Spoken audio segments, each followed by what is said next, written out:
Is this mic working? Can you hear me more? Get all up in there, man. I think you're good. Talk again for me real quick there. Check, check. Hello, hello, hello. Don't mess up this intro now. I know you got like a speech ready to perform. No pressure or anything. 1, 2, 3, 4.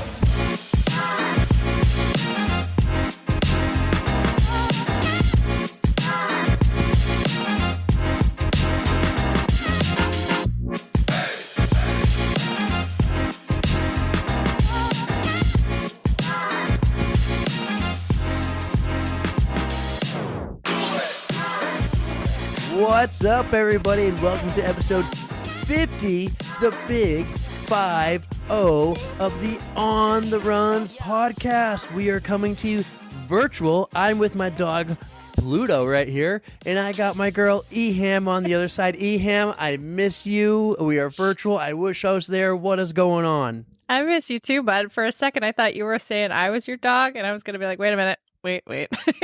So glad you fixed it. But I mean, man, this has been a busy day. I'm sorry that it's taken us so long to catch up for today, but I'm glad it's finally happening at some point. Good. The current time, everyone, is 9:39 p.m. on Monday, April 3rd. Past my bedtime. Past my bed. Almost past my bedtime. We usually record on Mondays, and I'm usually home by now editing. Mm-hmm. And we even had a interview we had scheduled that we had to postpone because you did something, and I don't notice a difference when I'm looking at you here. What did you do? I have so much less hair now. Stephanie, Danielle's sister, came up today. I had to get a haircut. I had to. It's been like 6 months almost. So I chopped a good like 6, 7, 8 inches off of it. Oh, wow. But wow, I mean, wow. it's all up in the bun. I took a shower, so. Okay, very impressive. That's a lot of inches, but I need to say, I got a haircut today too, and I didn't let it get in the way of my podcasting schedule. As you can tell, I have it's a a lot fresh easier cut. when you can do it by yourself. I do not want to do that. Every morning by myself. I haven't paid for a haircut in, God, I do know the last time I paid for a haircut. I was living in North Carolina, and I paid $55, and I was like, this is outrageous. Outrageous. $55 I don't even for pay a guy's that haircut. much. Thank you, Stephanie. So Stephanie is Danielle's sister, and she comes here about twice a year to cut all your hair. So you have like a hair cutting party? Yeah, kind of. Shauna was there. Brandon came. Danielle got hers cut. I think she even cut like her daughter's hair. So, I mean, yeah, it was a haircut party. Yeah, she does it a few times a year. So, I hope all the money she makes doing it pays at least for the gas. Yes, I think so. We make sure she's well compensated for coming up all this way. She's like on the border of Rhode Island and Mass.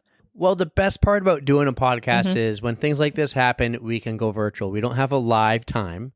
And we can go virtual. We might have to postpone an interview or two. We'll get her back on. She's going to be fantastic when that comes. But for a while now, we have been prepping for this interview. You have been asking for me to get him for over a year. I was so excited for you. I'm like, we're not ready. But about a few months ago, we did schedule this, said, hey, man, will you please come on our podcast for episode 50? Mm-hmm. And that guy is Ryan Van Duzer.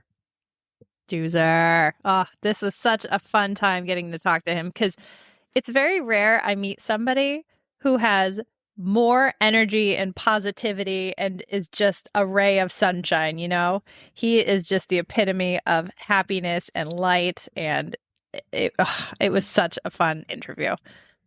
The guy is awesome. You're right about his energy. I've been teasing for a while. One of the other things I said, Erica, you doing your homework? And you're like, I'm almost done, or I'm doing some of it. But that homework was all his YouTube videos. Ryan Van Duzer is a YouTuber that I found years ago on YouTube, and I've connected with on Instagram, and I've gotten to meet him in person. I've gotten to have conversations and chats with him. He's so cool, so inspirational, so much energy. He makes some of the most amazing YouTube videos of his adventures.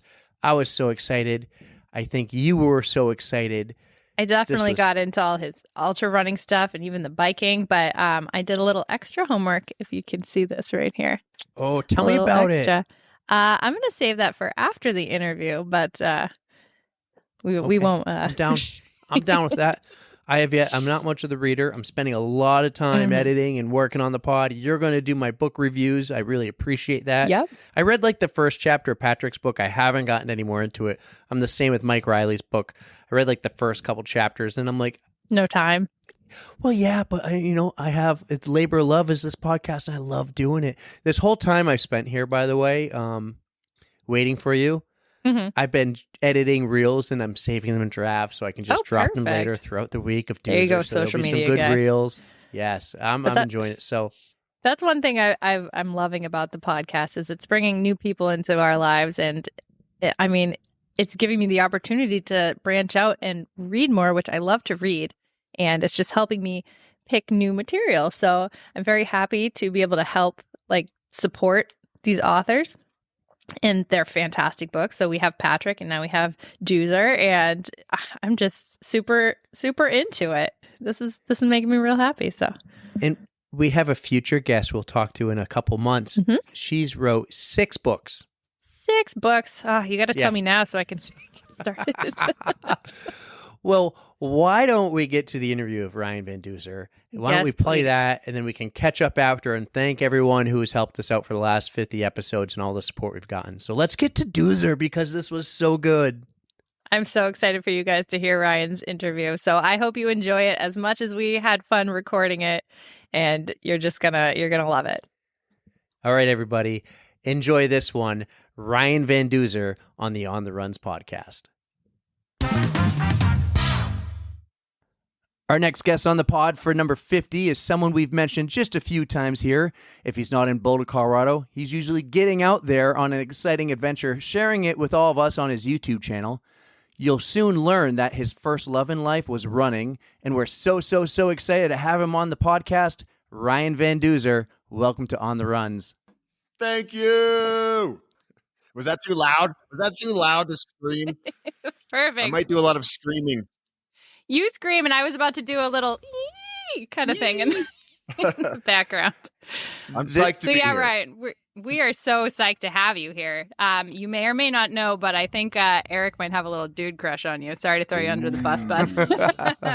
I think he knows, and I know. We've had some romantic moments by the sea together. That's right, we did. We went to a nice place for dinner. You remember that? Yeah. I feel left out. Oh. Well, next time I go to your neck of the woods, we'll go to the ocean. That's fair. We can do a run. That would be more fun. Okay, sounds good. I would enjoy that. So, Ryan, a fun little fact I found out today because Facebook memories. 1 year ago today, we did our first interview for the podcast, our first real interview of someone of maybe importance or a professional runner.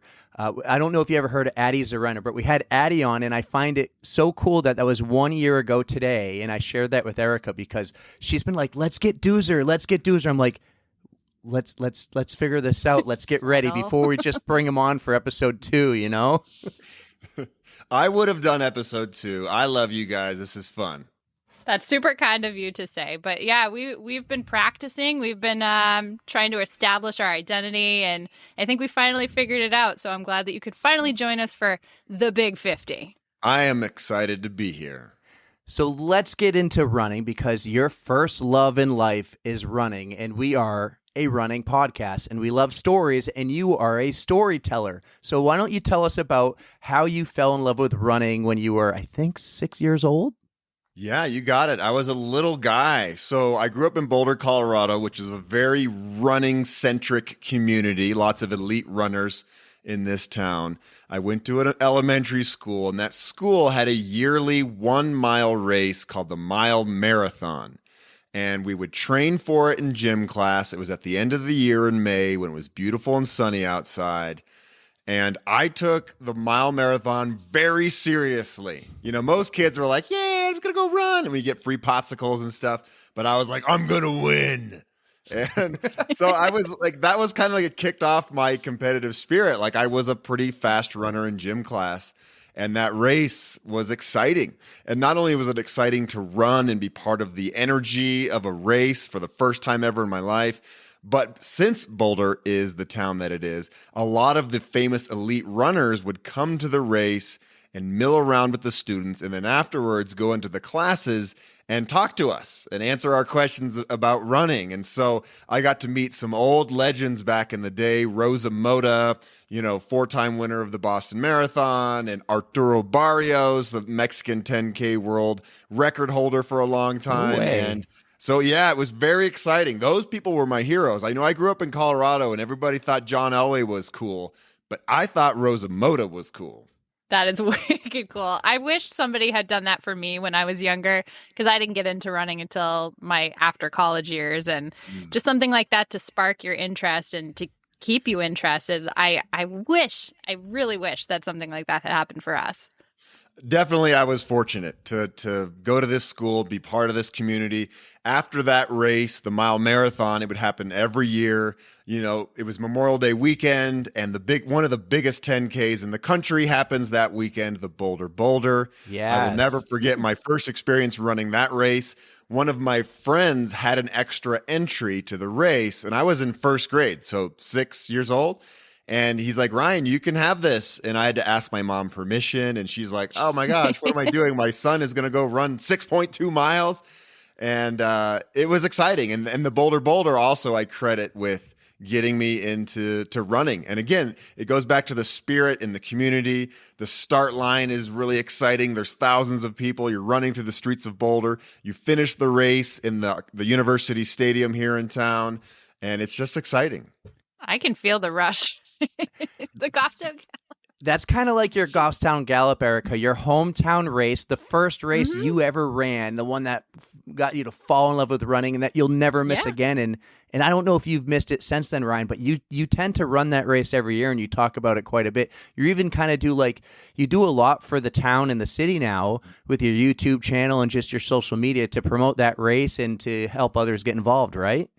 Yeah, I've been involved with that race for years. I've done some of the broadcasting, and they're silly enough to give me a microphone in the stadium and to let me go live in front of 30,000 people. And it's just it's a lot of fun. I run the race. I train and I take it seriously. So I always tell the Boulder Boulder, I will do the broadcasting, but I have to run it. Like, that's part of the deal. So I run it, in one of the first waves, finish early, then they hand me a microphone and I start working. And I love it. I often tell people that's my Christmas day, the Boulder Boulder. It brings out the best of our community. There's 50,000 people running. They have some of the best runners in the world come to this race. There's barbecues and parties along the course, just like the Boston Marathon. And it's the kickoff of summer. It's warm and exciting and beautiful. And I look forward to the Boulder Boulder every year. When do they run the Boulder Boulder? It's always the Monday of Memorial Day weekend. Yeah, we'll have to make our way out there, Erica. Yes. Add Colorado to your list. Erica's got a goal to do a marathon in every state, and we'll just have to find one around the Boulder Boulder. Well, you can just run the Boulder Boulder 4 times. There you go. I'm actually heading out to Colorado, the Denver area. It's so funny. It is literally the Thursday after Memorial Day this year, because I'm going to run Revel Rockies, and cool. It just maybe I can just go out a few days early. Yeah, and go take a really long Boulder trip. Boulder it's a big deal. Like, the vibe in the city for the whole weekend is buzzing. I can't believe it's that big of a race for is the 10K the only race that they hold, or do they have like a 5K or? No, just a That is 10K. huge. It was one of the first big races, started back in like 78 or something. Frank Shorter started the race. If we all know Frank Shorter, the godfather of American long distance running, along with Steve Prefontaine. And it has star power behind it, and it was always a big race. I'm impressed. Maybe I'm really going to consider going earlier. Well, if you go earlier, I might have to join you. I might have to figure out a hall pass to get out of the house for that. But when you live in Boulder, how often, you mentioned a few people from when you were a kid that you looked up to, but how often do you run into them now living in Boulder? Because I know that is like a hot spot for all the, big time endurance runners and triathletes, and people train up there because of the area and the elevation. Do you run into those people often, or is it kind of like everyone's just used to it? No, they're all over the place. When I go on runs, I see them out there. Kara Goucher's on the trails a lot, and Emma Coburn's out here. She doesn't officially live in Boulder, but she's here a lot. Scott Jurek, legendary ultra runners, is one of my good friends, not That- bragging, but We could talk about No Scott big for an deal. entire podcast. I was really I'll tell you this one quick story. You were trying to help him run the Appalachian Trail from Maine to New Hampshire to Georgia. He's done it before, but I just missed you when you're in New Hampshire. And I was like, yo, if you need anything, let me know. And you're like, yeah, I'm on the bus already heading back to Logan. And I just missed you. I know that would have been cool. Was he doing an FKT? Yeah, he was trying to get the FKT on the Appalachian Trail again, but he totally wimped out. Again. So it didn't happen. My God. Erica, it's on YouTube. So she just came back from Tokyo. I sent her like a ton of homework to do. Picked some of my favorite videos of yours, of the running ones. I could have sent her like a couple There was a days lot. worth of the cycling ones. But Scott's one of them. He's in a lot of his videos. You do the running with Duzer. You did the Appalachian Trail. Loved Scott's your super Courtney cool. Dauwalter one, by the way, of that. Oh, She's yeah. like my hero, and I freaking love her. So you Yeah. guys are cracking Courtney me up. DeWalter is very cool. Yep, there's no doubt. She doesn't live around here anymore, unfortunately. She used to live down the road in Golden. But yeah, there's a lot of, well-known runners and triathletes, and now we have Deion Sanders just walking around the streets of Boulder. He's the new No coach of way. the football team. Not a big deal. No big deal. You can just name drop like boop, boop, boop, boop. I know. Boulder is a great place. Come on It's- down. You guys should live here, move here, everybody. Absolutely. I love it. I've been there a couple of times. Spring break one year we went to Colorado. I was not like the normal kid in high school or college. I would go skiing in Colorado or out west, when everyone else would go down to Miami or Cancun. I was like, no, I want to go skiing, or I want to go on an adventure. That's what I want to do. So been a couple times. It is a beautiful area, and I got to go back. I got a couple things on my bucket list for Colorado. So, Yep. And when that happens, I have another bucket list goal. I want to go to Dana's place, and I want to get a burrito. Yes. You have your own burrito there, was it? Yeah, it's not just a burrito, it's a Doozerito. That's right. Ooh. Yeah, so come on, we'll go to the Walnut Cafe, we'll get Doozeritos, we'll ride bikes on the Thursday night cruiser ride, we'll run on the trails with Scott Jurek. It'll be the best weekend of your life. That's a big, that would be so much fun. Oh, that would be great. So I want to talk about one race in particular, because when I found you, you were just doing the Baja bike ride. That's when I found you. I got a dummy bike trainer, and I'm like YouTubing biking things, and that's how I found you a long time ago. You were doing the Baja, and Mexico just looked so beautiful and so amazing. Where I've never been, and you hear stories, but you really talk about how Mexico is a great place and the people are awesome. Well, then a few months later, I think 6 months later, you go back and you ran, forgive me if I pronounce it wrong, but the Cabo Blanco Ultra in the Copper Canyons of Mexico, which I'm just watching this and I'm like, this place looks amazing. And you go with such a cool crew. So I want to hear, and I want our listeners to hear a little bit about that adventure and that race. And you kind of can mix. I think you've done it 3 times. You just came back. Tell us however you want, but that place looks amazing, and tell us about the race. And we can't finish without talking about when you did the 50 miler in your jeans. Oh, yeah. I forgot about that. Crazy. So a lot of you out there listening have probably read the book Born to Run. The race, the Caballo Blanco, is the race that's highlighted in that book. And so I read that book. It was very influential to me. I love it. It's a great adventure story. Even if you don't like running, I think people would love this book. And I decided I'm going to make my way down there to the Copper Canyons and run this race. And at the time, the furthest I'd ever run was a 50K, so 31 miles. And I was a little overwhelmed. I'm like, wow, 50 miles seems insanely far. But I got all psyched up to go down there. And actually, the very first time I went there, I thought it would be cool to take public transportation the entire way. So starting from the very front door in front of my house, I jumped on a bus and connected a whole series of buses, and that got me all the way down to the Copper Canyons. And then I took a train and hitchhiked and made it down to the area, the town called Urique. And the canyons are beautiful. Think like something on the scale of the Grand Canyon, but a little bit bigger and greener, and it is just stunning. I remember getting there for the very first time and being absolutely blown away by the beauty. And then when you get down to the bottom of the canyons where the race starts and takes place, it's in this beautiful little town called Urique.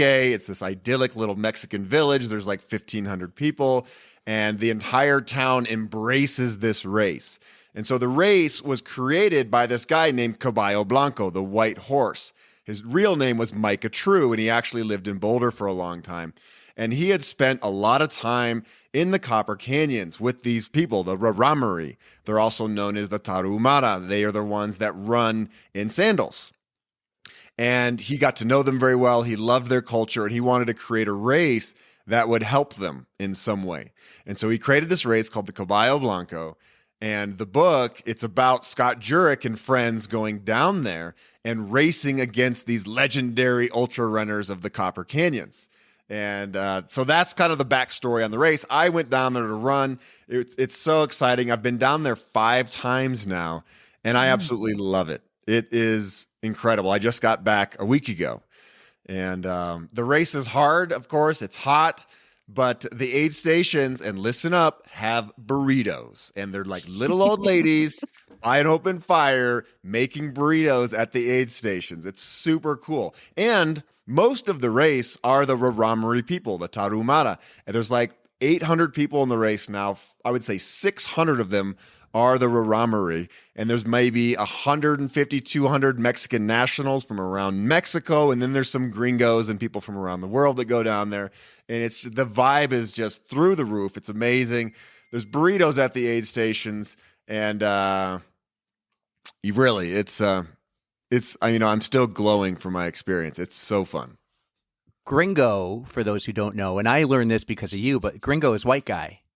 Yeah, like a white guy. That's what Mexicans or Latin Americans in general, Central American Mexicans will call a white in a loving way. It's not like a derogatory term. I love though that on your channel you were just with John and Mira, and you will someone will yell to you, "Hey, gringo, gringo," and you will give a little description in the video like gringo, stands for this, or you do it for other things. So I love everything you do on your YouTube channel, and even when you throw in the little things there. And I would not have known that, and I didn't take it as a derogatory way either. I just thought, they're saying, hey guy, how are you? Because they always like really welcome you and bring you over to their place. They cook you food. They they do so much for you. They seem like the greatest, nicest people. And I don't think I would have known that, never been there, if it wasn't for your YouTube channel and all the times you go to Mexico, and it just looks fantastic. Yeah, I love Mexico. I've been all over Mexico. My first big bike ride, I rode my bike from Honduras all the way to Colorado. So I rode thousands of miles through Mexico. People have invited me into their homes and offered me meals, and they're so generous and kind and loving. And I know Mexico gets a bad rap on the news, as a narco country. And of course, there's some violence, there's some nonsense, but there's a lot of that here in the United States as well. True. And I've only found the best of Mexico, and I love it. And I love showing the best of Mexico in my videos so I can help educate people like you maybe who have a different mindset because they watch the nightly news and they're told that Mexico's bad and don't ever go there. I have 2 things. I just have to say thank you for making these videos, because it gives us a chance to see the beauty when we might not have a chance to go down ourselves. So I thoroughly enjoyed watching these videos. Like, it is an absolutely beautiful place. Your Spanish is impeccable, by the way. I think you're a fabulous Spanish speaker. And I have to know, those burritos you talk about at the aid stations, how well did those sit in your stomach while you're trying to do a 50-miler? I need to know, because burrito and I get a little nervous thinking about that. So, you know what? I like eating real food during ultra marathons. My very first 100-miler was the Javelina 100, and I ate a lot of the gels and the glues and the sugary stuff. And by mile 70, I was nauseous. I couldn't eat anything. Like, it was so gross. So the next year I came back and I made a point to eat more of the real food, pickles and watermelons. And I actually have burritos at the aid stations in Javelina 100 too. So for me, burritos sit in my belly just fine. I'm really used to beans. I lived in Honduras for 2 years in the Peace Corps, so my stomach is A-okay with that kind of food. But I am, in general, a big fan of fueling yourself with real food. I have another thing. Before you got into the studio, I was telling Eric that I watched your video on Javelina 2017, and you had me rolling in the first 5 seconds of that video where you just go, "I just pooped." And everybody within hearing distance go, "Woo!" Yeah. And if We that really- doesn't describe the running community, I don't know what does. That, we cheer each other on for the littlest things. And Oh my God, yes. sometimes a poo is a big deal, then you feel so much better. Seriously. Feel like you can go it's run like another 100. You're a new right? person. It gives you a new lease on life. You're just ready to go. So I'd love to hear more about that, but we'll let you talk more about We'll get Copper there. Canyons. We'll get there. Don't you worry. Good. All right. Good little teaser there. Back to Mexico. There was one really cool, neat event, and I've talked about it before on the podcast because I remember we had somebody who doesn't like their medals. She's not a medal person. They do a kids race there, and all the medals the kids get for the kids race, they were donated from people like us up here or anywhere around the world. And sometimes a kid would get a little Goffstown Gallop medal, or they might get an Ironman medal, but they do that cool race there for all the kids, right? Absolutely. That's actually my favorite part of the entire weekend is they call that the Carrera de los Caballitos, which is the little horses. And there's from every age, from little tykes who run like 20 meters to 13, 14 years old who run like 1.5 miles, 2 miles. And so it's a whole morning of races and kids and fun. And every kid gets a medal, and they're donated from a bunch of people who send down, their race medals throughout the years that they've collected, because we all have drawers full of these medals. I'm also one that does not care about medals. And so, yeah, they get medals. They all get a lunch.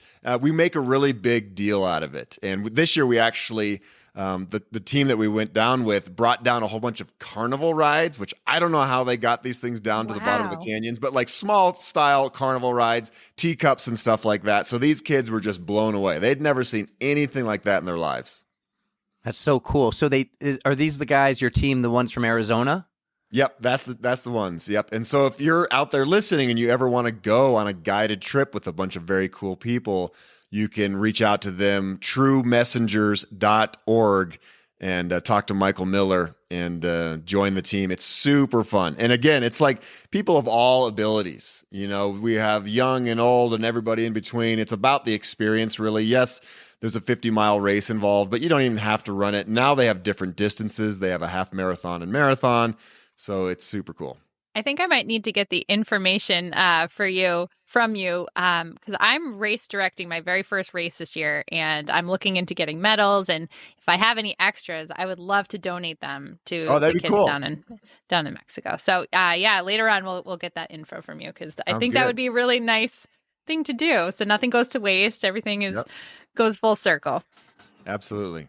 That would be cool. There'd be a bunch of Total Image running medals down there in Mexico maybe one day. That would be super cool. So while I was watching that one of your excursions to the Copper Canyons, I did see that you ran that 50-mile race, which is a warm race, I assume, right? Because it's in Mexico. Could be very 90s. warm. Yeah.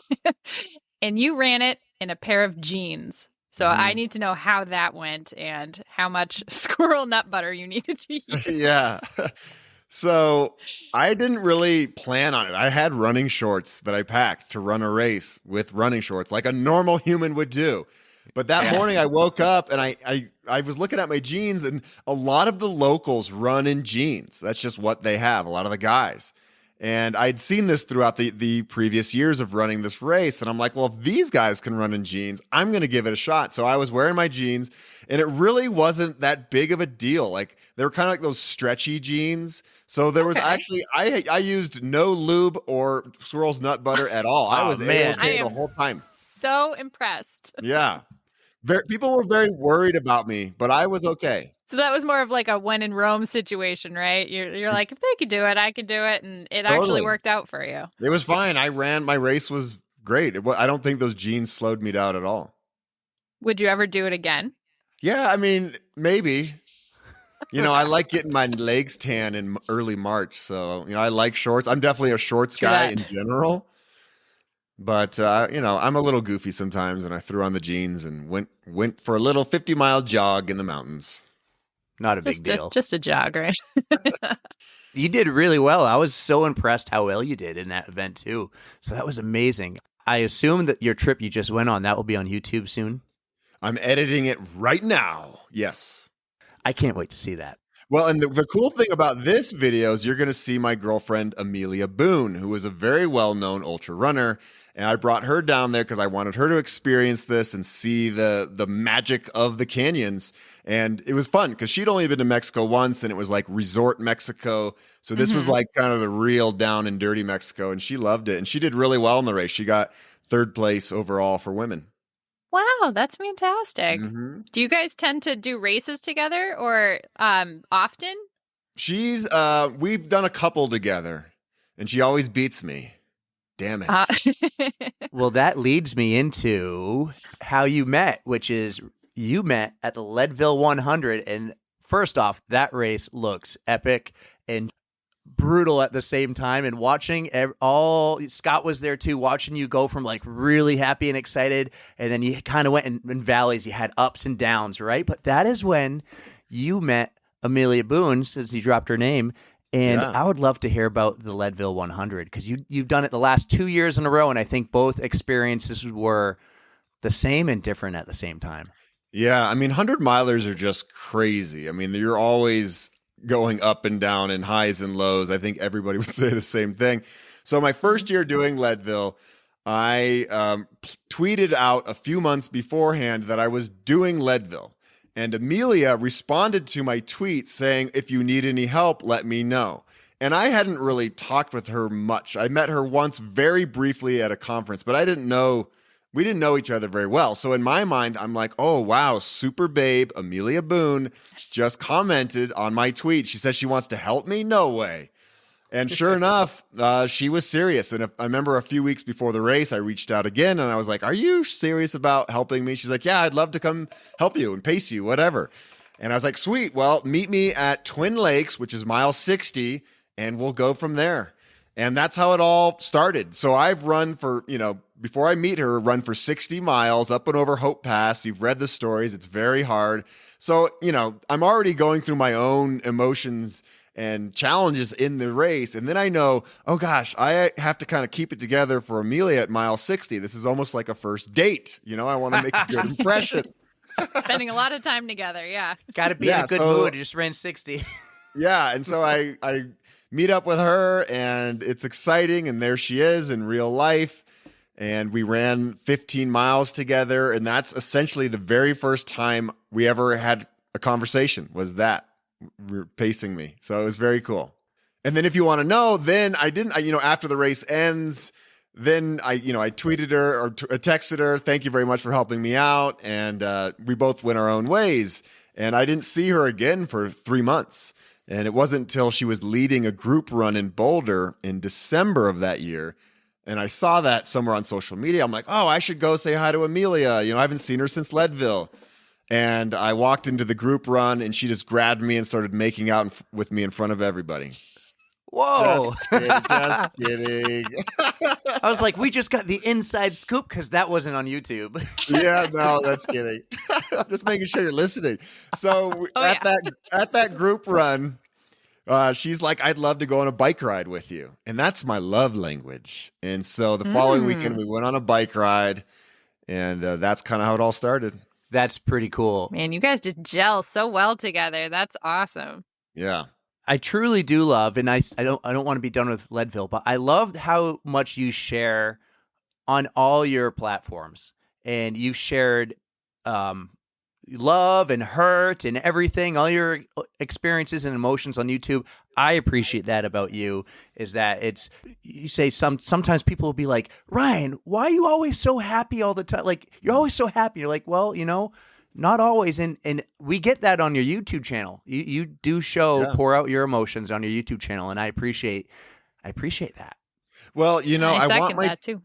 Yeah, I want my channel to be like a real depiction of these adventures in my life, not just the best moments. And that's a big criticism of social media in general, is people only show the best of life.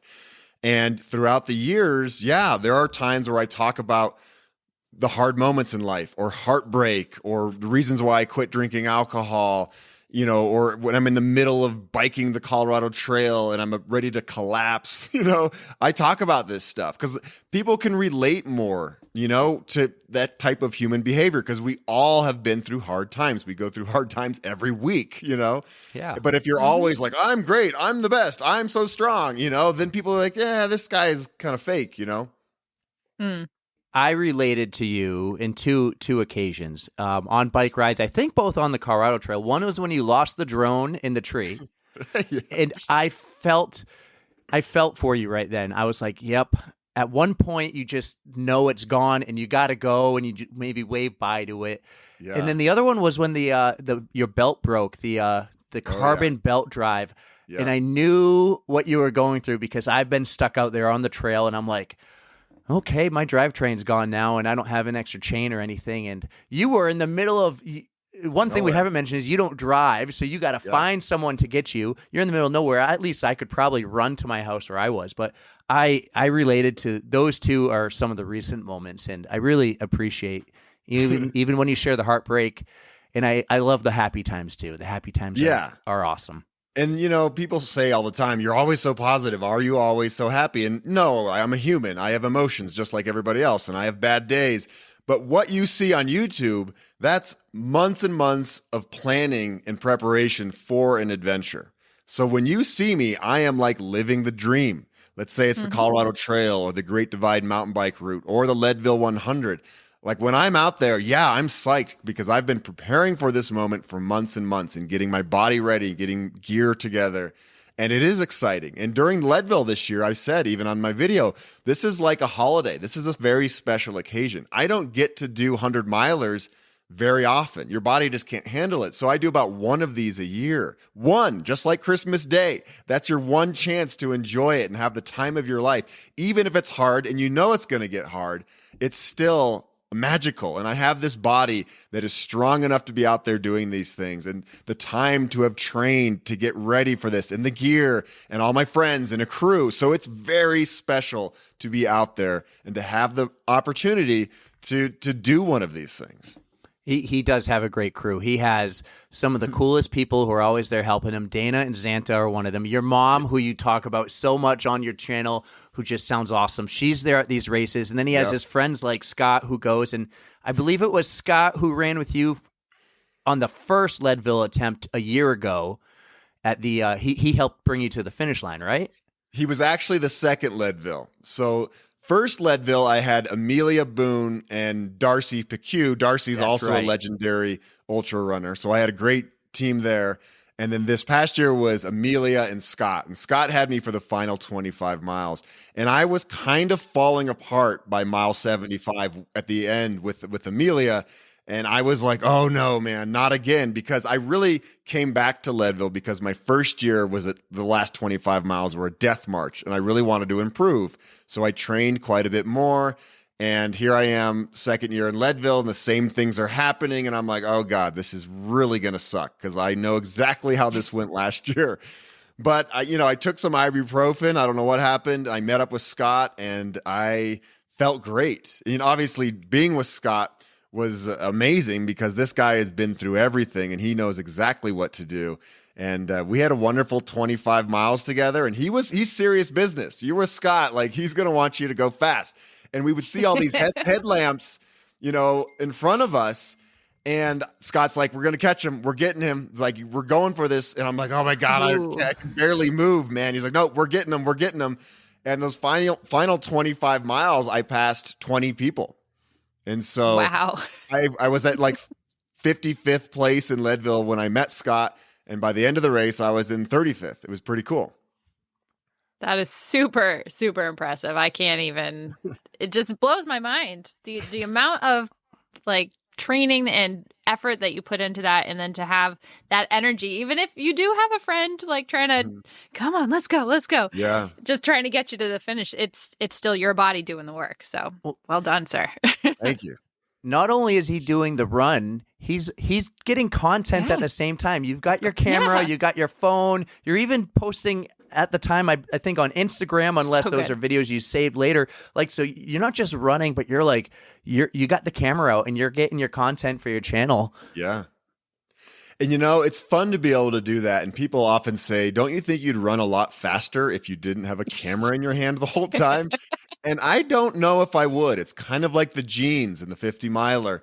Like the camera allows me the opportunity to kind of talk out everything as if I have a buddy there. Even when I'm in the middle of nowhere by myself, I'll whip out the camera and I'll talk to the camera about what's going on with my body or my mind. And it really helps process everything. And, I feel like when you can do that and you can let it out a bit, it takes away the pain and it makes you forget about the pain to a degree, and then I put the camera away for a bit and then I start running again and I feel energized. So piggybacking off of the whole, like, I appreciate your honesty stuff. Going back to your javelina video, your first attempt, I really, really appreciated how honest you were about your digestional issues, how you were stuck in that pain cave, how hard it was to dig yourself out of it. I mean, throughout all of that too, you would still be there and try to pump up everybody you came across. Like you had your friends who you were running with, like you just met these people, but they were in your wolf pack. And like, I was just like, that is the kind of person that I would love to have on my side. Just somebody who's going to be like, woo, I feel like shit, but woo for you, like it's just, it's so honest. And I'm sure everyone who's come across you in a race can appreciate that, the energy you put behind it. Most people like it. Some people get irritated by it. It's kind of like one or the other because I am very loud and gregarious and I'm cheering everybody on. Right. And I feel like when I'm cheering on other people, I get energized, and so you'll see any of my race videos. I'm always like, yeah, you got this. Go, go, go. Woo. And I'm whooping and hollering constantly for miles and miles and miles. And yeah, it's a lot of energy, but I love doing it. And I truly feel like it pumps me up. I'm one of those people who would do the same thing. Like I need to cheer somebody else on or else I'm going to crumble and fall. Like why be out there if you can't like be there for your competitors or just your friends? And I totally get it. So that's the beauty of ultra races, I think, is that the community is so supportive. Yes, there's a handful of elites in every ultra, but most ultra marathons are just regular people. They're out there accomplishing a gigantic challenge, something they've trained for years, and it's a big deal, and everybody knows that. And when you're on the start line of Leadville or Javelina, you look around at people, and everybody's in the same boat. They're like, man, this is going to be crazy, and we're all in this together, and it's going to hurt, and it's going to suck, but we're going to do this together. I think a great example of that in one of your recent videos was like a Leadville prep race. I think it was a 50-miler, the Silver Rush. And you there was this one scene, and I remember clipping this to send it to Erica. Then I made it into a reel where you're running by this super large crowd. Everyone's cheering super loud. And then you ran into Courtney Dauwalter at the same race, I think it was. And just the crowd was amazing. I'm like, Erica, check this out. You need to watch this video. I just constantly sending her your running videos. Watch this one. Watch this one. That one looks so exciting and fun. Yeah, that's a good one too. The whole Leadville series is great. They do a wonderful job, and it's a beautiful place to run. And, there's races almost every weekend up there in the summer. Gonna have to get down that way. I really am. Yeah. I don't know why you live in New Hampshire. Get over here. It was born here. We're stuck for now. But yeah, I'm just starting to dabble myself into the longer ultras. I've really only done timed races so far. So this year is going to be my very first 100. So do you have any tips for me? Like besides just training and like where does my mindset need to be? Ryan, not only has she just started to dabble, she actually does very well in these events. Nice. I can just grind, like it's working out so far. First of all, I don't train as much as I should. I'm routinely undertrained for all of these races. That's what I do. Yeah, because I ride my bike so much. Because biking is the main, it's the meat of my YouTube channel, and that's how I make money. And so I go on you're these cross training, man. That counts. Yeah, it's still working muscles, getting endurance.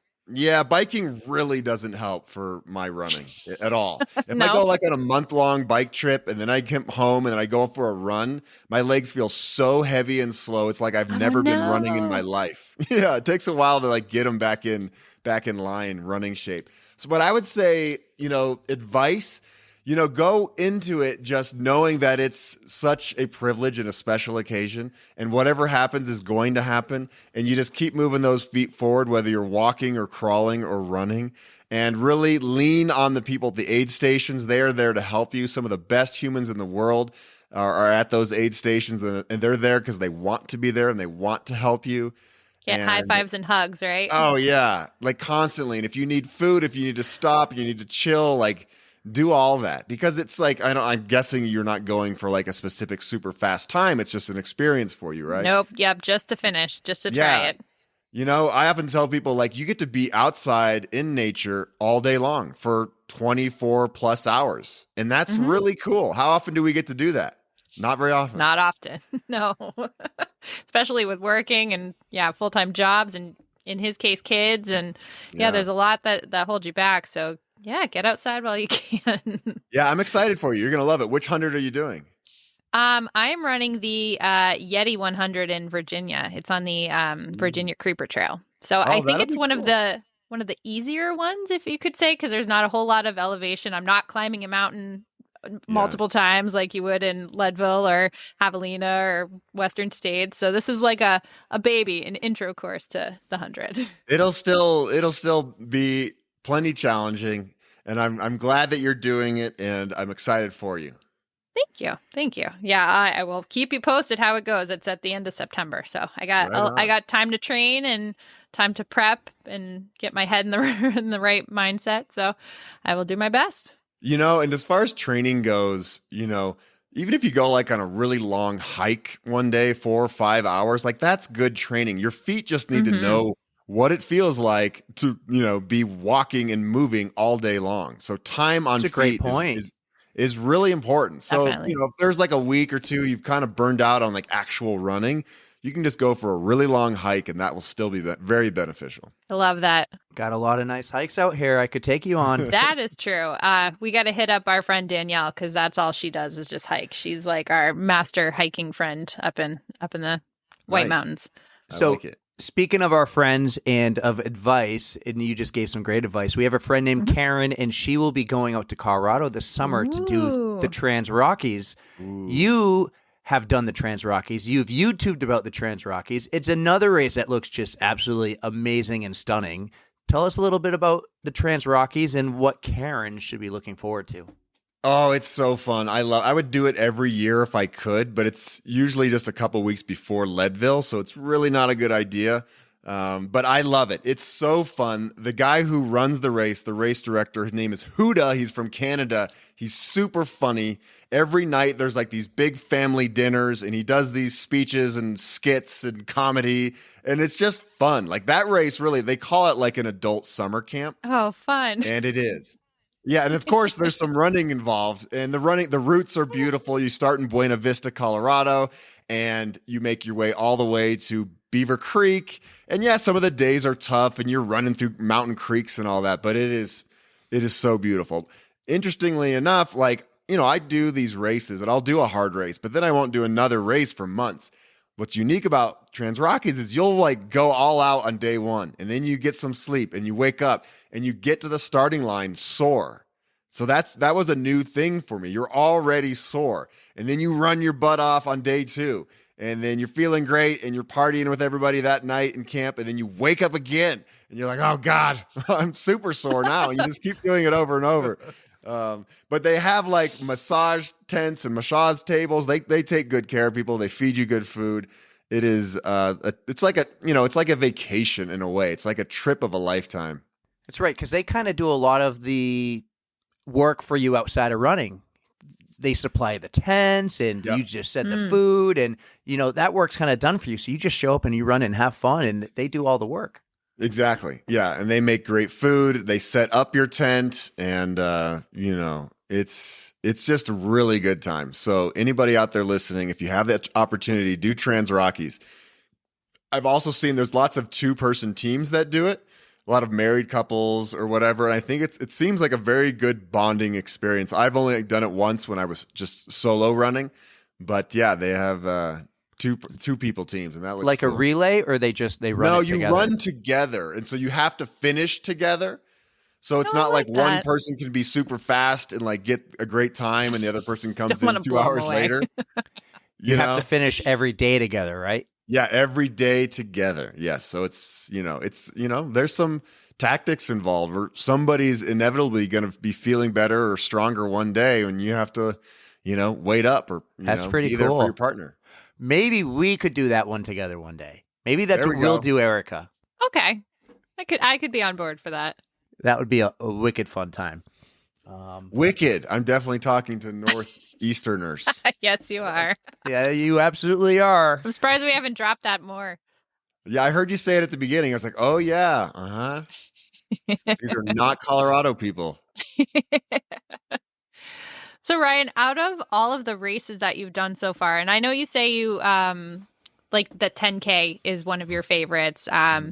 Out of your long runs, what is your favorite race? And have you repeated a bunch? Like I know you've done Leadville a few times, but like Burning what Man one do you too. like to keep going? Oh, Burning Man. Oh, I'll have to hear about that one after. But so just let us know what some of your favorite races are. Once I find a race that I like, I'll do it over and over and over. So Burning Man was actually my very first ultra marathon. It's a 50K, 31 miles at Burning Man, and it is bonkers. It is as crazy as you think it would be. You want to know about the race? It's cool. I have videos on my YouTube channel. And it again, but it's, I felt the community and I felt the love at that race. And I was like, wow, ultra marathons are a bit different than the other races I grew up doing. I was in high school track, and that's kind of competitive, and ultra marathons are different, especially at Burning Man. And so I've done that one 7 times and I love it. 7, that's awesome. Yeah, I absolutely love that I've race. seen some of the costumes out there, and I'm just like, that's something you don't see in normal ultras. Well, I mean, people wear costumes, people run it naked.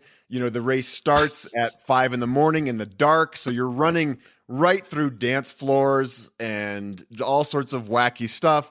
There's people that will chase you down with a bottle of whiskey to give you whiskey shots. I mean, it is definitely a goofy race. And I like races like that. I like races that are events. So I like Javelina 100 too. It's kind of similar. It's out there in the desert. It's goofy. It's fun. The aid stations are amazing. Aravaipa, who put on that race, are a wonderful organization. So I've done Javelina 3 times, and I would like to go back and do it this year. What else? I've done Caballo Blanco down in Mexico now 4 times. Yeah, those are my faves. Yeah. And Leadville also is amazing. I would do Leadville again this year, but I have too many bike trips planned. Ooh, why don't you tell us about some of those bike trips? Yeah. What you got? So I leave in a week to go to Rwanda, my first time to Africa. Oh, The wow. Oh, God, you're a busy guy. Yeah, well, I mean, this is what I You're do. all over. I travel and I document adventures for my channel. So Rwanda, the tourism board invited me out because they want to build up their cycling, in the country. And so they're like, come make some of your videos, please. And so I'm going to go to Rwanda, which I'm really excited about. So cool. I know, I remember watching Gorillas in the Mist as a kid, and it was very influential. Now I get to go see the mountain gorillas. When are you going to get back to Sweden? I know Sweden's on the bucket list, and it's been for a while. Yeah, so last year I was supposed to ride the length of Sweden from the Arctic Circle all the way down to the bottom of Sweden, which is about 1,300 miles. And 24 hours before I was supposed to get on the flight, Scandinavian Airlines went bankrupt, and all the itineraries were canceled. So I was No screwed. way.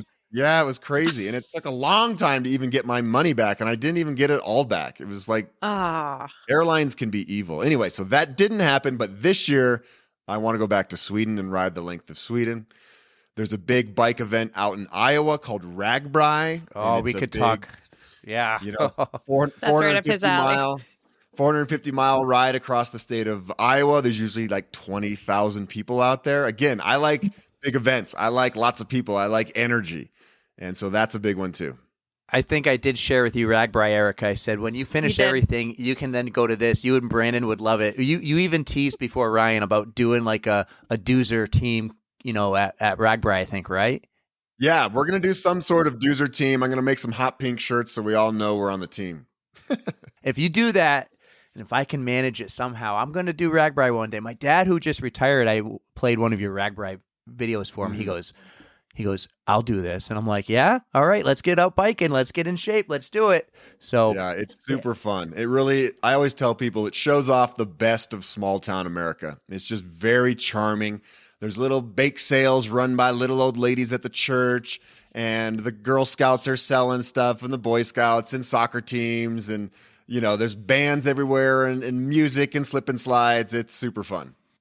That just adds to the character. That is like one of the fun things about running those races. There's just a lot of character to it, so it makes you want to keep coming back and revisiting all the fun things. Totally. I've done RAGBRAI now like 5 times. Like once I find a winner, like I said, like I keep going back.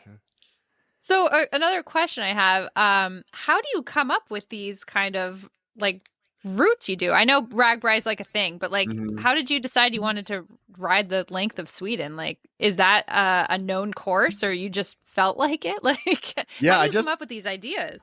Pretty much just felt like it. So the backstory is I was an exchange student in Sweden right out of high school. That was my very first time ever leaving Boulder, essentially, leaving home, leaving my mom. It was a monumental experience in my life. And I loved it. I absolutely loved Sweden. I learned Swedish, went to high school in Sweden, had a Swedish girlfriend. I did everything you could do. Ate a lot of meatballs. This was before I was a vegetarian. And when I lived in Sweden, I was in the very southern tip, a town called Malmö. And I always wanted to go way up north, and I never made it past Stockholm. And Stockholm is barely north. And I was just like, I want to see the midnight sun. I want to go above the Arctic Circle. And even back then, I was like, I want to do some sort of adventure up there someday. And so that's kind of the idea. As far as a known course, no, I'm just going to go and figure it out like I do for a lot of my rides. You just use Google Maps and some other software and just figure it out. And, another thing I love about bike trips is I'll be riding and then I'll meet some locals and they'll give me some local advice and tell me to go this way or that way or go visit this town. You can't miss it. And so it's kind of like a choose your own adventure. Oh, that's so cool. Yeah, that's some of your best content. Like when you rode across the country a while ago in your series Love Cycles, which is my favorite thing you've ever put out. I tell everyone, like, you got to watch Love Cycles. Even though you went through the heartbreak later, you got to watch Love Cycles. It's so good. But you ran into my favorite guy you ran into actually is the one who drove you up the mountain, and you don't like getting car rides sometimes, but he's like, no, I'm going to take you up this mountain, and then you're going to go down it so fast your head's going to spin off. And you've met some amazing people who have shared their stories and advice and experiences and have sent you to some of the most amazing places. I'm envious. Yeah, I love meeting people personally. Like I love traveling for the sake of connecting with humans around the world or in the United States. And I love sharing those stories through my channel. And I think what it does is it shows viewers that the world is not such a scary place. Again, you watch the news, you follow social media, like the United States seems like a pretty messed up place in a lot of ways. But when I do my adventures and my videos, I get to show off the real good parts that you don't see in the news.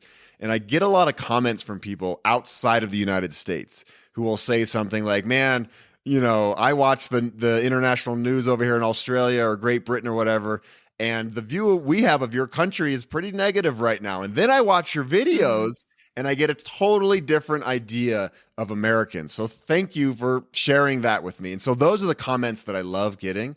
And, same goes for Mexico. I like showing off the best of Mexico and just humans in general. No, it's fantastic. That's so cool. Everything you share is so fantastic. There's so much we could talk. A whole nother episode on bike it. Like I didn't even plan to get into it. And we started talking about biking. Sorry, I know this is a running podcast. Yeah. Well, you know what? We do have people on. We have triathletes come on. We will bring on bikers someday. It's On the Runs, and this is a perfect segue into what you teased earlier. But On the Runs is whenever, you might have something that goes wrong on your run or your bike ride. So you kind of teased earlier that you might have something for us. And I'm kind of excited because I didn't know of anything until you teased it. So this is going to be news to me hearing it for the first time, and Erica too. I hate to disappoint you, but I think I was just playing a little bit with the terms. But no, I have never really had. I've never had like bad stomach issues or diarrhea on a bike We call it a adventure. code brown. Yeah, I've been very lucky to not have gotten too sick. Knock on wood on any of my adventures, because that would make an already very hard thing even harder. Where I do have stomach issues are in running races for sure. So in that javelina video where you see me fling the porta potty door open, I just pooped. That was because a lot of the race I was really having trouble. I had just spent a few weeks in Honduras before javelina, and my stomach was a little messed up from something I ate. And I mean, those kind of things happen. And when you're running, you're bouncing, and your stomach is bouncing, and it's hard. You're putting things into your body that you're not used to eating, especially that quantity of food and the calories. And it's tricky to keep it all together. There's no doubt that stomach issues have been a problem for me in races. What is it, Alex, who said motion is lotion? That's Yeah. Yes, we had a catchphrase. nutritionist on, and she goes, motion is lotion. She does a little shakeout run the day before because motion creates lotion, and she takes care of it. There you go. Yeah. Yeah, but during 100-miler, oof. Yeah. I've had to run off into the woods during Leadville and just, do my thing out in the woods, like mid race, And I think a lot of ultra runners, definitely pack toilet paper in their running vests and those type of things, because, sometimes like Leadville at least starts at 4 a.m. Most humans are not used to pooping before 4 a.m. So you get You're not up. a coffee guy either, are you, Ryan? No, I don't. I don't drink coffee, no caffeine. So you get up and you're prepared, and you getting ready to go to the start line, and you're like, man, I just can't do it right now. Like my body's not ready. So, it might come a few hours into the race. Code browns, they don't have to be GI issues either. They could be like that one time you almost ran into a grizzly. Yeah, that's true. There are scary things that can just scare the poop out of you. Yeah, I was up in Montana riding the Great Divide mountain bike route, and there was a grizzly that just kind of whoosh, like ran out. Like it didn't attack me, luckily, but it just kind of like took. I think I spooked it, and it took off, and I could see its big brown butt like running off into the woods. And I was like, oh wow, there goes a grizzly. Those things are real. I should be somewhat careful. I think you had bear spray on you, right, for that ride? Oh yeah, you have to have bear spray up there. But I usually every night would just take out the bear spray and spray it on my beans, as a way of adding some spice to them. It's just pepper spray. I feel like that's a bad news right there. Yeah, maybe that was a lie. I'm sorry. Well, the people who are listening, there's one thing I wrote down as a side note. The people who are listening, when they start to watch your videos, they're going to learn that you don't drive. Yeah. You got a driver's license, but you don't drive. And I know a little bit of the story behind that, but could you share with us why you don't drive and why you bike everywhere?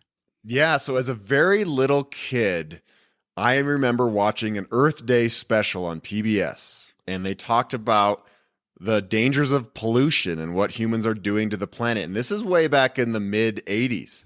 And I watched it, and it was very influential. And I was like, okay, I am going to do everything I can to be nice to Mother Nature. And at that time, I was like, I'm never going to have a car. I am never going to drive, because in my mind, cars are bad, pollution is bad, and I'm not going to be part of all that. And so I made a deal to myself as a young boy to not ever drive. And here I am at 44 years old, and I've never had a car in my life. I ride my bike everywhere or use public transportation. And the funny thing is, I did get my driver's license, but not until I was 32. And the reason was because I was hosting a TV show where they needed me to drive in some segments. And I remember the director of the show saying, so yeah, we're going to have you jump in the car and drive over here. And I was like, wait, hold on. I guess you didn't do your homework on me because I don't drive.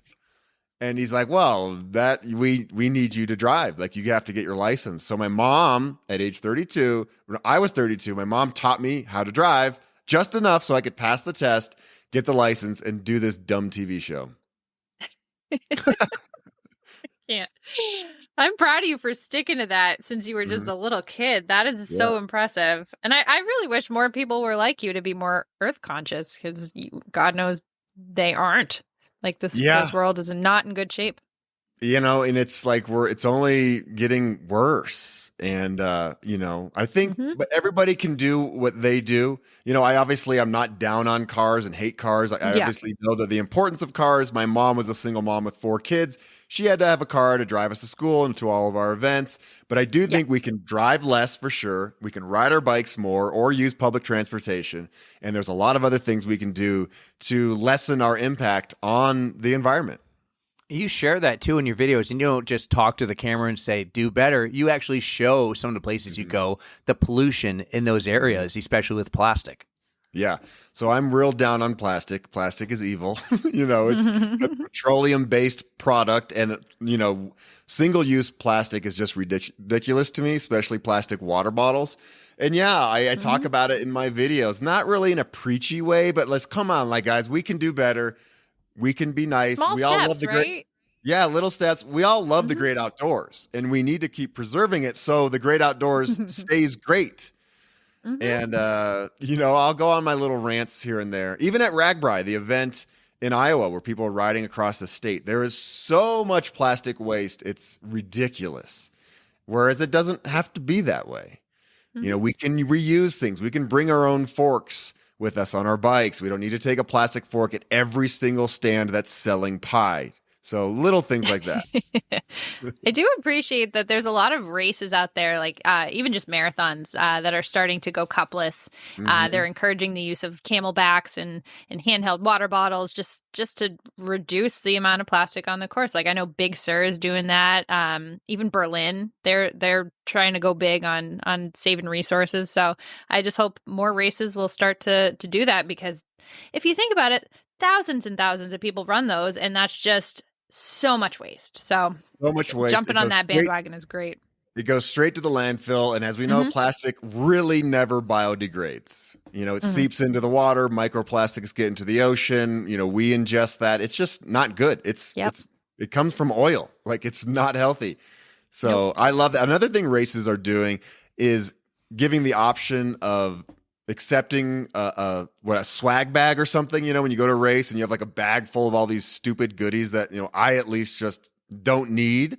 And so now they're finally okay, maybe we don't need 10,000 little mini packets of sunscreen for people, and it's just going to go to the landfill.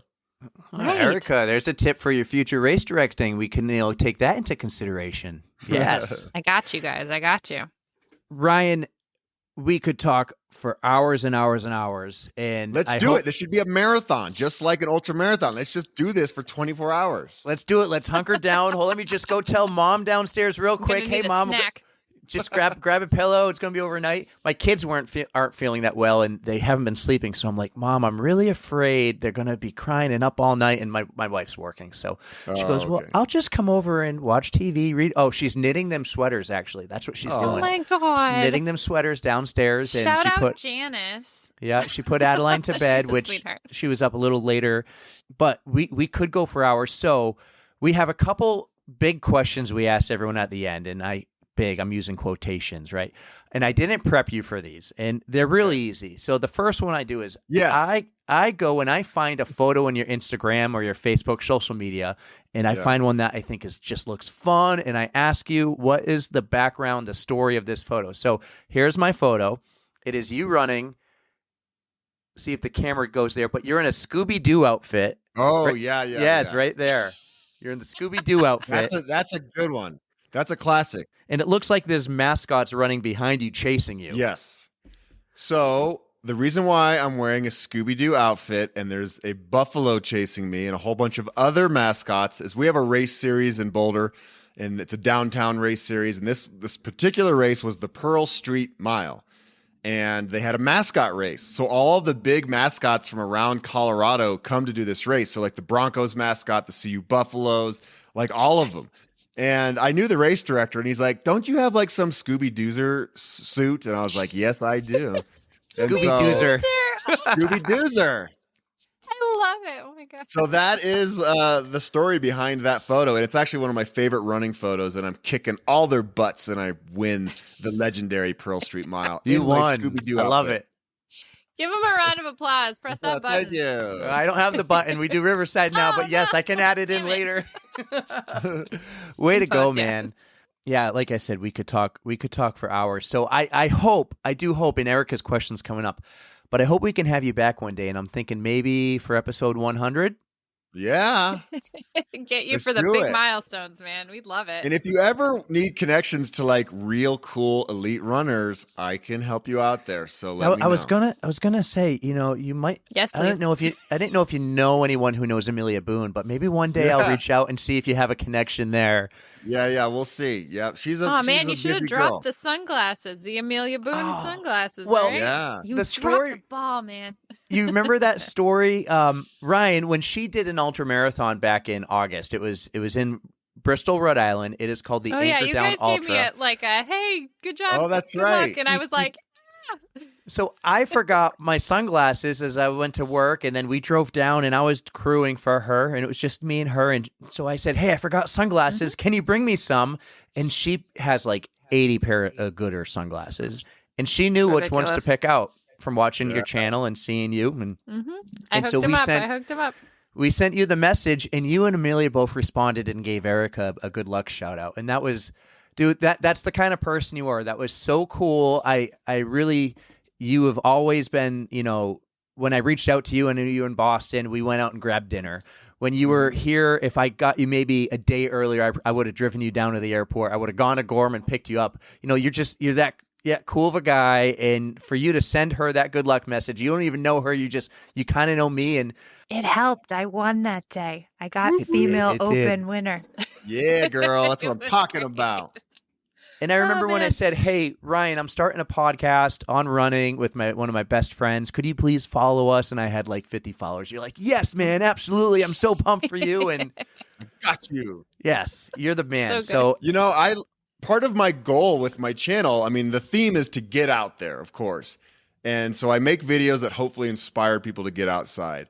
But on top of that, I want to help people on their own adventure journeys. And so I want to be very accessible to people. So I spend probably 5 to 10 hours a week responding to people's questions and comments and emails about gear or whatever they might need for an adventure. And I like that because we've built up this cool community of Team Duzer, I call it.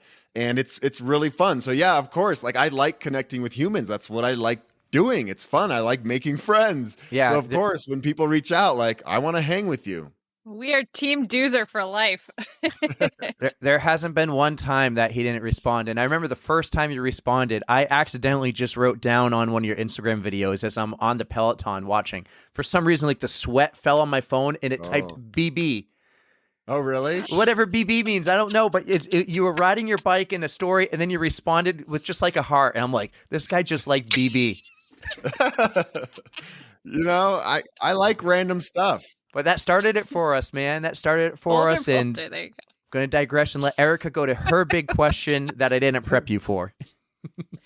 This one's not hard. He's blowing it out of proportion. But we have a Spotify playlist. It's our On the Run Spotify playlist. And we invite all of our guests to choose a song to add to it. So it could be anything that just pumps you up, puts you in a good mood, just anything really. So would you like to add a song? Yeah. How about Macklemore? The one, I forget the name of it, but it's super pump up song.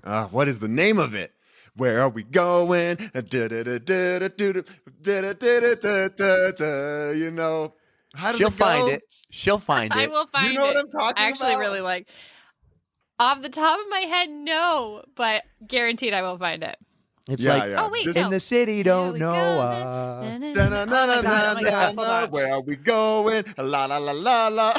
I Sorry, need to this plug is- my. Macklemore, right? This is a Look it up. moment. It's with Ryan. It's with a Yeah. Ryan somebody Can't- too. It's Yeah. Can't Hold Us. That's Yes. it. That's it. That's the winner. That is such a good. Okay. Yes. Okay. That awesome. one. Yeah, that's a pump up song for sure. One of Nailed it. my favorites that you play on YouTube is Wonders. Oh yeah, that's a good one. That's a good one when I just want to chill out or Do you just want have two songs? background you want music. two? Oh no, I don't need two songs. You can go Wonders with might already be. Macklemore. I might have added that one to it already. Well, it's. I wouldn't say that's the one I would listen to right before I run, but that's I love it with your drone videos. That's like the perfect drone video song. Yeah. You know, another good pump up song is, Blur Song 2. Yes. Oh, of my God. course. That's a good pump up song for sure. That took me forever to actually know what that song was called. You would hear that song all the time, Yeah. and I'm like, I don't know what the hell this song is, but and it's song 2 of all Song of 2. all names. So good. I was in the 5th grade, and at the time, there was no Google machine where you could go, "What's the woohoo song?" Yeah, yeah. Yeah. Good stuff. This was awesome. Listen, I want to give you a moment to promote your book. I've yet to buy it. I will be buying your book, and I'm excited to read it. and also just to promote your channel and what you do. I'm going to give you the floor here. You can. It's yours. Yeah, it's yours. The floor is yours. So, Amelia read my book before it was released, and she tells me, she's like, wow, it was actually really good. I was like, oh, thanks. Actually, really good. So, yeah, I wrote a book about my bike ride home from Honduras. It's called The Long Way Home. It's an adventure story, but kind of a coming of age story, and talks about how it led to a life of adventure and connecting with humans. There's a lot of heartwarming stories in it of people who took good care of me all the way home from Honduras to Boulder. You can get it at duzerbook.com. That's the website for it. I printed it, as you know, in the most eco-friendly way possible, 100% recycled paper. No trees were cut down in the making of my book. And get this, the ink is algae-based ink, so it's non-toxic, very environmentally friendly. And so it's really like the most eco a book can be, and I'm really proud of that. Because of that, the book is a little bit more expensive than your typical paperback. It even comes shipped. I bought all the mailers for it that are also 100% recycled. You can just toss this stuff into the ground and it will decompose. No plastic involved in my book. Well done. Well done. That's my book, and that's what I'm most excited about right now, duzerbook.com. And then if you just Google my name, you'll find my YouTube channel. It's Duzer TV. That's where I put my heart and my soul and what I really care about. I'm on all the other socials, but YouTube is what I really care about. You guys got to check it out. I fell in love with this guy and his videos when I was just on a dummy bike trainer, and I am very envious of all your adventures and the guys and the people you meet. But yeah, your adventures are awesome. Like I said, we could do a whole episode, and we will one day on just your biking adventures and some of these amazing, beautiful Cuba. You went to Cuba with Dana, and you rode around Cuba. That was so cool. So, guys, if you're watching his YouTube channel, it's like you could just. You'll never watch anything else again. You'll just be binge watching all Duzer videos. You'll probably watch Ted good. Lasso. I've never seen Ted Lasso. You'll love Ted Lasso. I mean, I love people call me like the adventure Ted Lasso. I can see that. Oh, yeah. It's so wholesome. It's wholesome and fun and goofy and dorky, just like me. Love it. Perfect. Love it. Ryan, thank you so much for doing this. You got it. Ryan's got a lot more adventures, and we can't wait to hear more from you. So well, and I'm proud of you too. Episode 50. This is a big deal. Keep moving forward. And if you ever need any help or anything, you let me know. And I hope you come out here for some races in Colorado someday. Well, same goes for you. If you're ever up this way, you hit us up. We'll have a good time together. And this way doesn't mean New Hampshire. If you're just in the Northeast, it's not a far drive for us. Yeah, that's true. We'll come, we'll pick you up, we'll take you on an adventure. We'll take my minivan because it's eco-friendly with the hybrid. Yeah, there we go. Yeah, I'm a minivan dad now. I drive a minivan around and I love it. So it's so cool. Good. I like it, man. I like it. You were the man. Again, thank you so much for coming on and doing this. We'll see you in another 50 episodes. I'll be there. All right. Thank you, Ryan. so much, Ryan. Thank you. Everybody, Ryan Van Duzer on the On the Runs podcast. How about that? Are you on cloud 9 right now? Oh my God, that was cool. I'm glad we waited. We waited a year ago. You were like, let's get Duzer, and I'm like, yes, we will. We will get Duzer. It was very good that we took our time because it helped us find ourselves and figure out what we wanted to do with this pod, and yeah, it was so worth the wait. Yeah, how cool is that guy? Too cool. So cool. And we brought the energy, and he brought the energy, and I knew we had to do that. It was great. So that was, oh man, I can't thank him enough. I am. He spent a lot of time with thrilled. us. That was like an hour and a half almost. That was, if you count everything, we're over 90 minutes. Yeah. What a good Yeah, dude. that What a was- good dude. This has been a lot of fun. If anyone here listening is listening to us for the first time, we are a lot of fun. We're a little bit on cloud nine. I think kind of like lost for words of what to say, but like I hope if you did just find us for the first time that you come back on the next episode and the one after and hear some of these amazing people's stories. We got some real good ones coming up, including the big one, the other big one that we've been talking about. So yeah, Ryan was fun. We got some more, and we're going to keep doing the local thing with the local runners in the community, and not just the local runners in our community, but we'll just call them your general normal local community runner. You know, guys like Patrick Lieber. And his friends from Ohio, and we had Michaela on, and Michaela from West Virginia, which we're going to have another West Virginia runner soon that we just met at Ragbri. Normal, fun girl who does a bunch of the Ragbri events. So Reach the beach. Reach the beach. Oh, yeah. Ragnar. Did I call it? Ragnar. Oh, I called you it. called it Ragbri. It's Ragnar. Yeah, you're right. Ragnar. She does all the Ragnar races. Ragbri is on the list, and let's go out to Colorado and run the Boulder Boulder one day.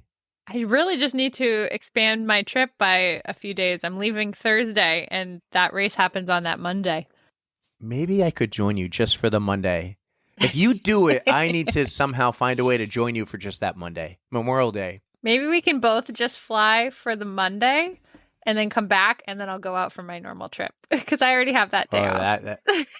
That would be that would be pretty silly, but that would be worth it. We just need to go for Sunday, and then we can go home on Monday, right?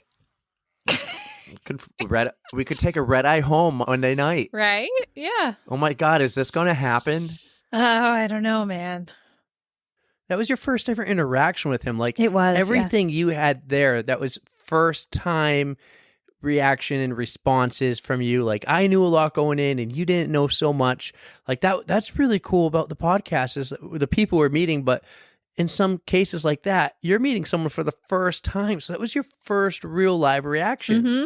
I could have talked to him for hours because I know he's got so many more races that I'd like to pick his brain about. And now that I've actually read his book, which is fantastic, by the way, I think you would very much enjoy this book. You've completed the entire book already? I finished it this afternoon because I knew I wanted to talk to you about it. This book was just fantastic. Just the balls he has to even think up that idea to ride 4,000 miles from Honduras to his home in Colorado.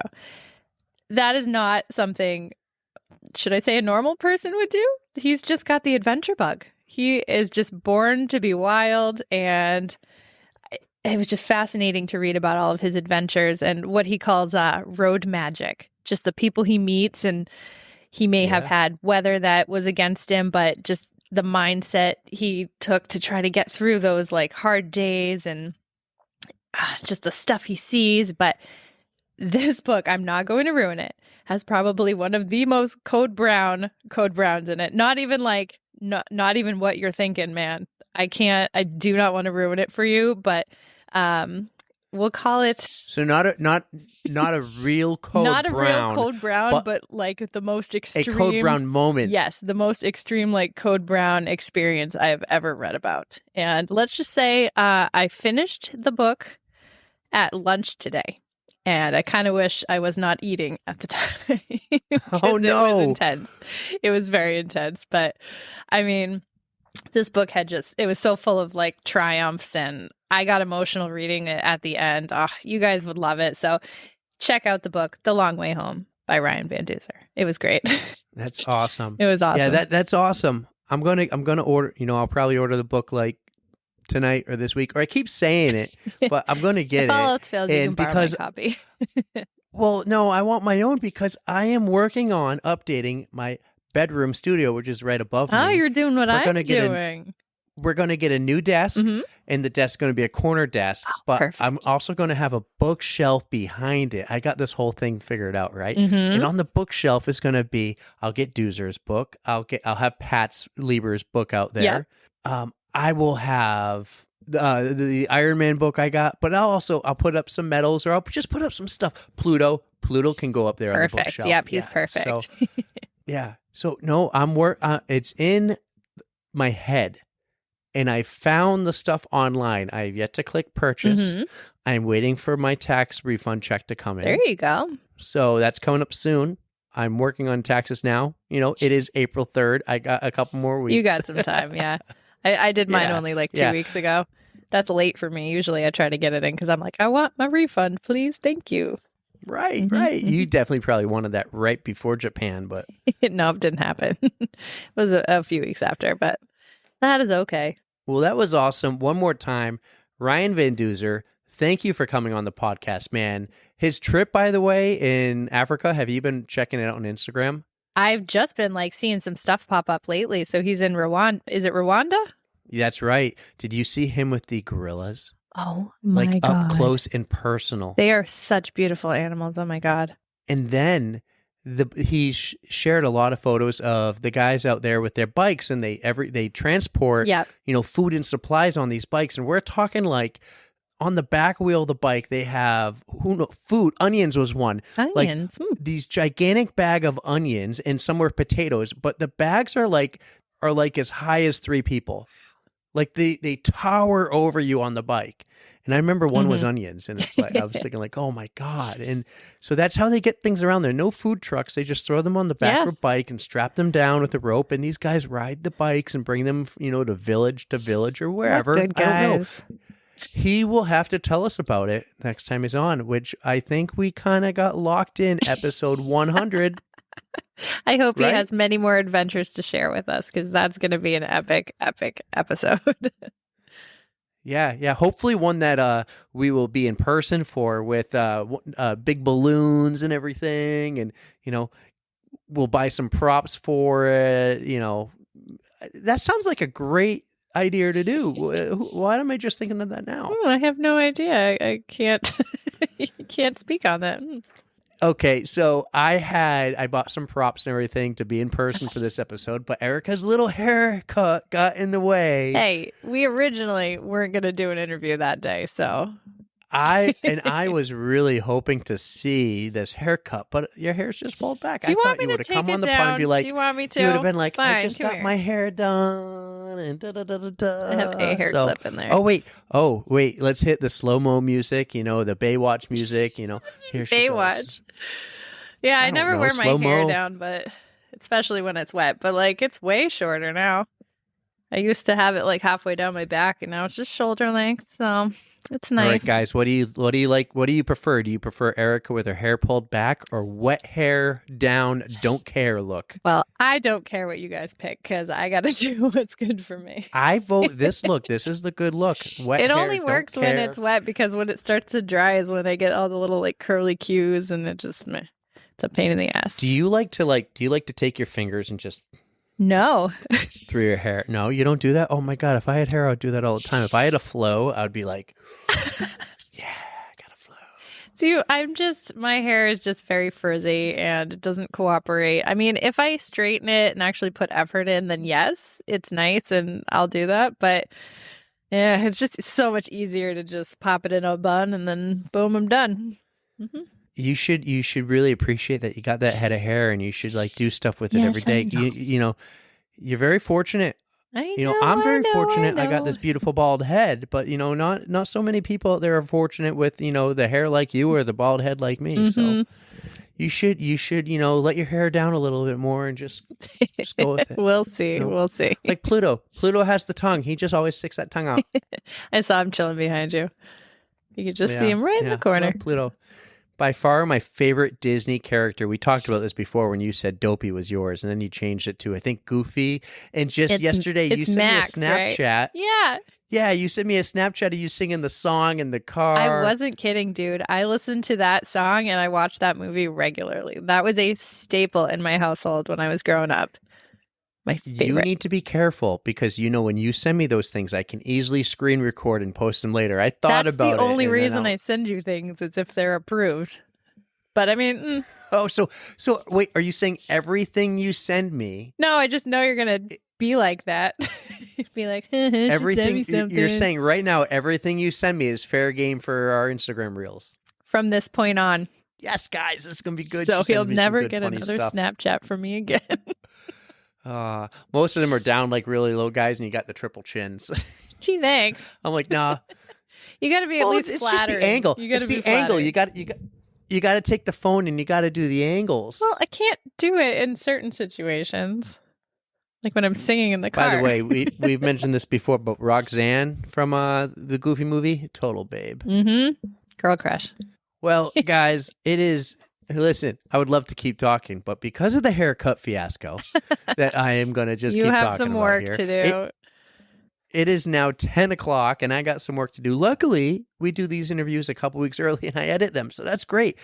Ooh, all right. Before we go, I have to remind everybody that they need to come and run during the Total Image Running 10 miler and 10K that's coming up on May 13th. That's a Saturday. It's going to be from Arms Park, starts at 8 a.m. I want everybody there.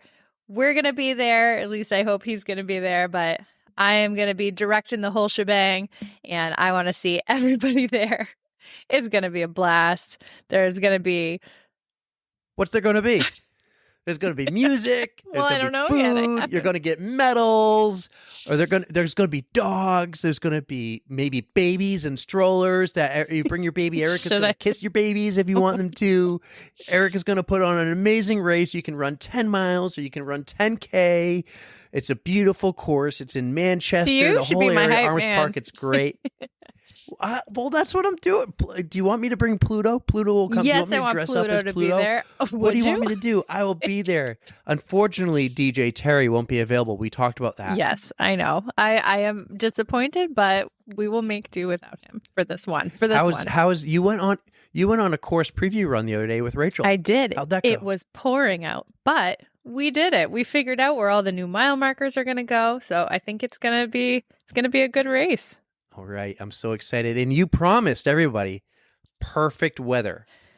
Don't forget that. I'm a little bit of a jinx, so I'm not sure I can absolutely promise that. But if we all hope and pray, maybe it'll come true and we'll have a wonderful day. Guys, May 13th, 8 a.m. That's the day before Mother's Day, okay? So don't Yes, worry it about is. Mother's Day. You're going to come to the race. You're going to run a great race. Why don't Then on the all way you home, you're men gonna and grab some- men and children out there treat your wives and mothers to a nice, wonderful race right before Mother's Day? You can even That's run right. it virtually. You can? Yes. Yes. Run it virtually. Mhm. And then post and tell us about it. Mhm. That would be awesome. We would love So, that. Yeah. Guys, got to if you're in the area, got to be there. Let's just say for our people in Ohio, if you're within a radius that whatever Ohio is in, you got to come and do it. So if you're in Ohio, if you're from Mentor, Ohio, and you already signed up virtually, you just might as well make the drive. So Patrick. Patrick Lever. But seriously, All right. guys, it's going to be a great time. So I hope to see everybody there. May 13th, 8 a.m., Arms Park, Manchester. Oh, I'm excited. I'm so excited for you. I really need to know. Hopefully we can get together soon and you can tell me what these meetings and planning's like because Absolutely. I'm kind of like, I think you're doing it, but I'm like, has she done anything yet? I'm like, I haven't heard, but pretty much whenever we talk, we're talking podcasts. So guys, let's wrap this up, okay? It's after 10 o'clock. I got some editing to do. Thank you times 50 to everyone who has listened and downloaded and supported us for the last 50 episodes. You guys are awesome. I can't say it enough. This has been so much fun and we are growing and we are going to continue to grow. I'll tell you one thing before episode 100, we're going to be on YouTube, Erica. Oh. You ready? As ready as I'll ever be. You're going to have to really start doing your hair then because we're going to be on Oh, YouTube. And that interview we just did with Duzer, that will be on YouTube one day. You guys I'm are making working me on it. high I'm getting- maintenance. I like my low maintenance. It's going to be a self. lot of fun. If you don't follow us already, if you're new and you just found us, we are on Instagram at On The Runs. That's where you'll find everything. In our Instagram, you can find our bio to our link tree. And in our link tree, you can find where to listen to us. We're going to add Yep. the Patreon there because we are now, if you didn't know, on Patreon. Patreon.com/On The Runs. So I'm really excited. Erica, I think that's all I got to say. Apparel, one day we're going to get apparel. It's going to happen. I don't know what to say. So, Erica, I'm excited. Here's to the next 50. Why don't you take us home? I just have to reiterate, thank you everyone for listening and for being on the show. We wouldn't be where we are right now without you. And last but not least, don't forget to stretch. Love you all.